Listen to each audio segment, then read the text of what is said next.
Filosofi bidak catur. Catur bukan sekadar permainan. Di balik setiap bidak terdapat filosofi mendalam yang merefleksikan kehidupan dan strategi. Mari kita mulai perjalanan ini dengan memahami arti dari setiap bidak di atas papan catur.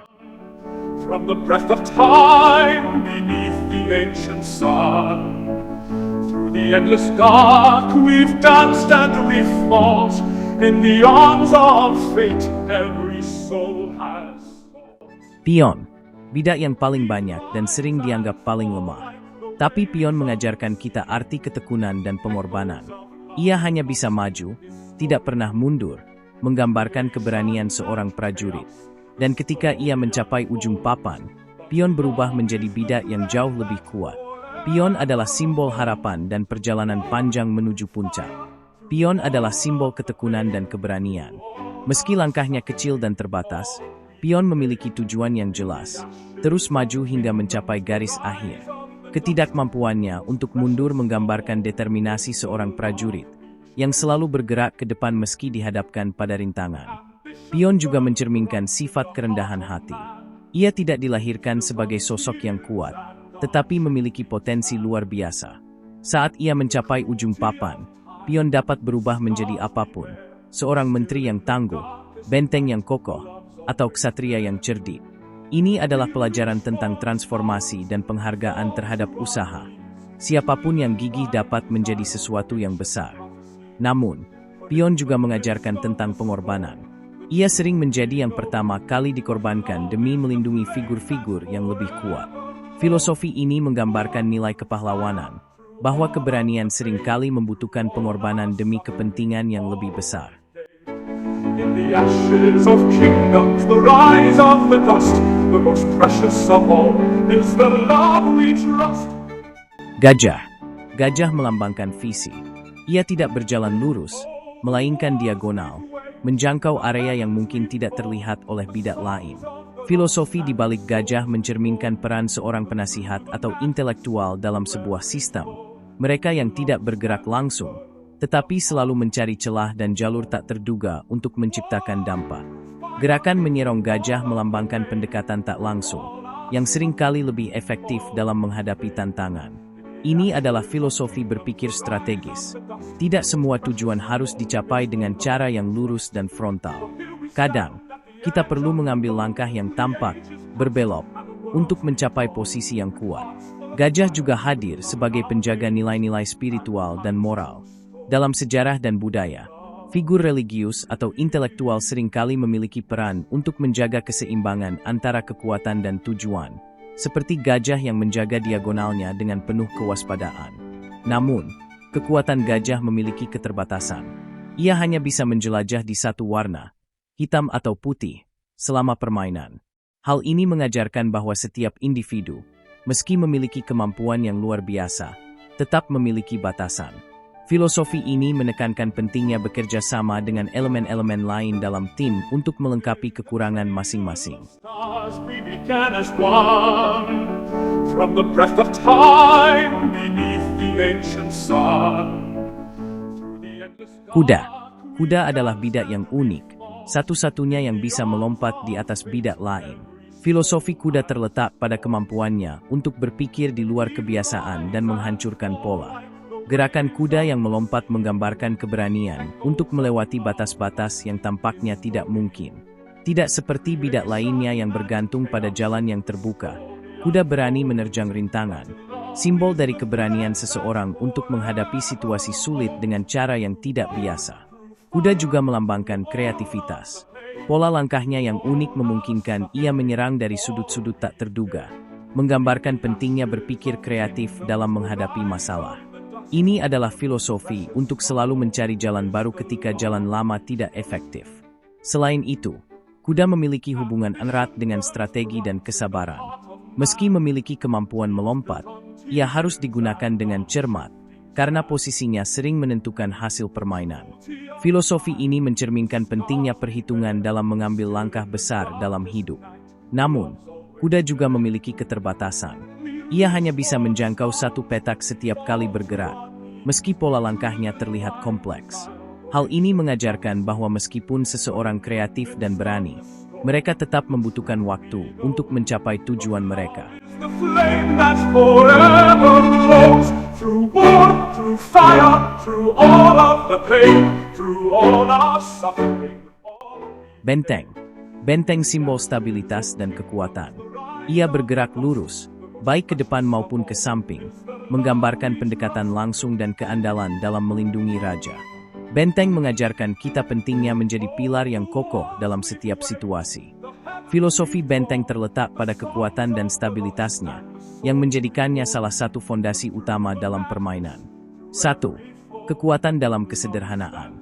Gerakan lurus benteng melambangkan kejujuran, ketegasan, dan kekuatan yang muncul dari kesederhanaan. Benteng tidak memiliki gerakan yang rumit seperti kuda atau fleksibilitas seperti menteri, tetapi keunggulannya terletak pada kemampuan untuk menguasai garis atau kolom penuh dengan tegas. Ini mengajarkan bahwa keberhasilan tidak selalu membutuhkan kompleksitas. Kadang, keteguhan dan kejelasan tujuan sudah cukup untuk menciptakan dampak besar. 2. Simbol pertahanan dan keamanan. Sebagai penjaga raja, benteng seringkali menjadi figur kunci dalam membangun pertahanan yang kokoh. Filosofi ini mencerminkan peran seseorang yang menjadi pelindung bagi komunitas atau keluarga.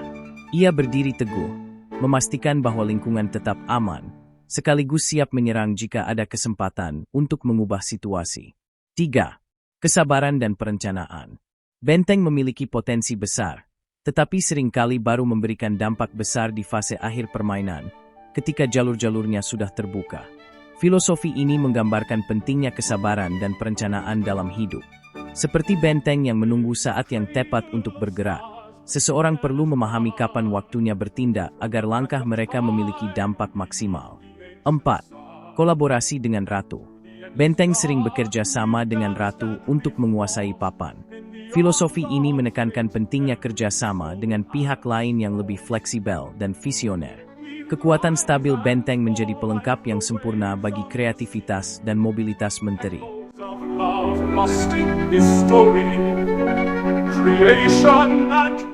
Menteri. Menteri bidak paling kuat di atas papan. Filosofi menteri mencerminkan kekuatan, visi, dan tanggung jawab seorang pemimpin yang sejati. 1. Kekuasaan dengan tanggung jawab. Menteri memiliki kekuatan luar biasa, tetapi ia tidak bisa bertindak sembarangan. Setiap langkah harus diperhitungkan karena ia adalah target utama lawan. Filosofi ini menggambarkan bahwa kekuasaan besar datang dengan tanggung jawab besar. Seorang pemimpin yang kuat harus bijaksana, tidak hanya dalam menggunakan kekuasaannya tetapi juga dalam melindungi dirinya dari ancaman. 2. Fleksibilitas dalam kepemimpinan.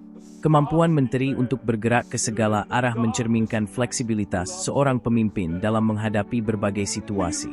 Ia harus mampu melihat peluang dari berbagai sudut, menyesuaikan pendekatan, dan bergerak cepat untuk mengambil kendali. Filosofi ini menekankan pentingnya adaptasi dan kelincahan dalam dunia yang terus berubah. 3. Visi dan dominasi strategis. Sebagai bidak yang sering mengendalikan permainan, menteri adalah simbol visi strategis. Filosofi ini menggambarkan seorang pemimpin yang tidak hanya kuat, tetapi juga memiliki pandangan jauh ke depan, mampu memanfaatkan setiap celah untuk menciptakan peluang kemenangan. 4. Pelindung dan pencipta peluang. Meski kuat, menteri tidak berdiri sendiri. Ia sering digunakan untuk melindungi raja atau mendukung bidak lainnya untuk menciptakan peluang kemenangan. Filosofi ini menggambarkan pentingnya seorang pemimpin yang tidak hanya fokus pada ambisi pribadi tetapi juga pada kesejahteraan tim dan tujuan bersama.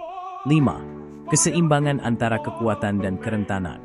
Karena kekuatannya, menteri seringkali menjadi sasaran utama lawan. Filosofi ini mencerminkan bahwa semakin besar peran dan pengaruh seseorang, semakin besar pula risiko yang dihadapinya. Oleh karena itu, kekuatan harus selalu dibarengi dengan kehati-hatian dan perlindungan.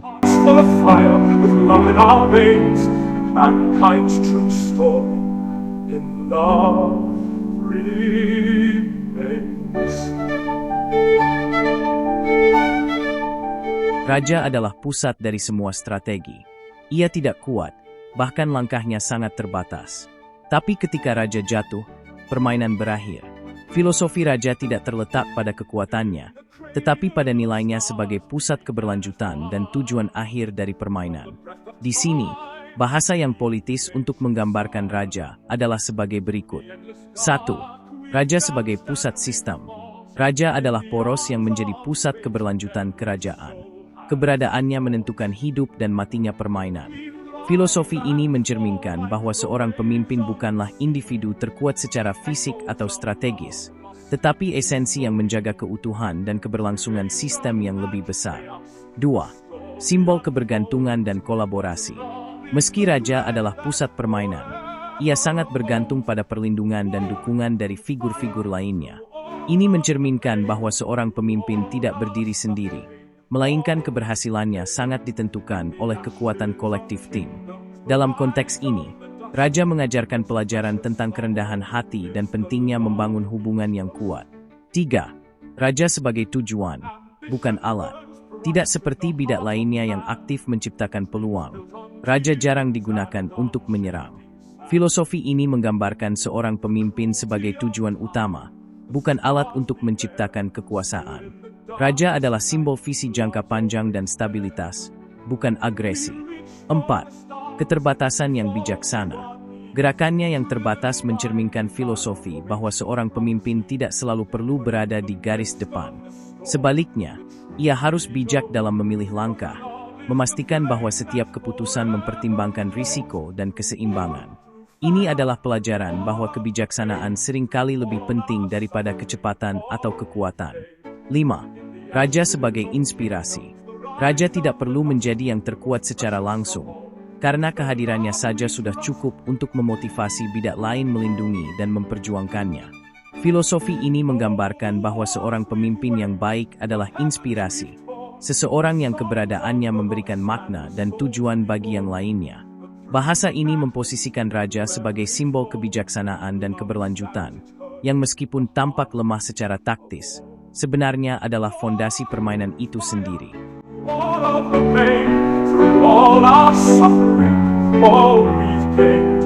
In the ashes of kingdoms will rise on the dust. The most precious of all is the love we trust. For here we stand at the edge of the dawn, through the ages past and the world. Sejarah catur. Permainan catur telah melalui perjalanan panjang. Bermula dari caturanga di India pada abad ke-6, permainan ini menyebar ke Persia dan dunia Islam, lalu ke Eropa, hingga akhirnya menjadi catur modern yang kita kenal hari ini. Perubahan aturan seperti gerakan menteri dan rokade membawa permainan ini dari strategi sederhana menjadi seni taktik yang kompleks.